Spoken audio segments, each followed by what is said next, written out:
بسم اللہ الرحمن الرحیم۔ اتقاف کیوں؟ رمضان کے آخری 10 دن میں اتقاف کرنا بہت بڑی عبادت ہے۔ ام المؤمنین حضرت عائشہ صدیقہ رضی اللہ تعالیٰ عنہ فرماتی ہیں، حضور صلی اللہ علیہ وآلہ وسلم ہر سال رمضان کے آخری عشرے میں اتقاف فرمایا کرتے تھے۔ بخاری مسلم۔ اس لیے اللہ تعالیٰ توفیق دے تو ہر مسلمان کو اس سنت کی برکت سے فائدہ اٹھانا چاہیے۔ مسجد اللہ تعالیٰ کا گھر ہے اور کریم آقا کے دروازے پر سوالی بن کر بیٹھ جانا بہت بڑی عبادت ہے۔ رمضان کے آخری 10 دن کا اتقاف سنت کیفیہ ہے۔ اگر محلے کے کچھ لوگ اس سنت کو ادا کر رہے ہیں تو مسجد کا حق جو اہل محلہ پر لازم ہے ادا ہو جائے گا، اور اگر مسجد خالی رہی اور کوئی شخص بھی اتقاف میں نہ بیٹھا تو سب محلے والے لائی کے اعتاب ہوں گے اور مسجد کے اتقاف سے خالی رہنے کا وبال پورے محلہ پر پڑے گا۔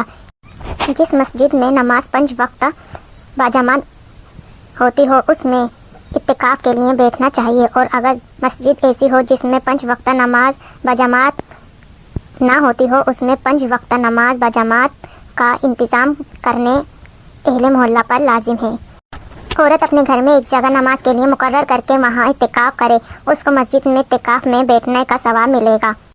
اگر آپ کو رمضان اتقاف سحری اختیار کے بارے میں مزید معلومات جاننی ہے تو ہمارے ویڈیو کو لائک اور چینل کو سبسکرائب کر دیں۔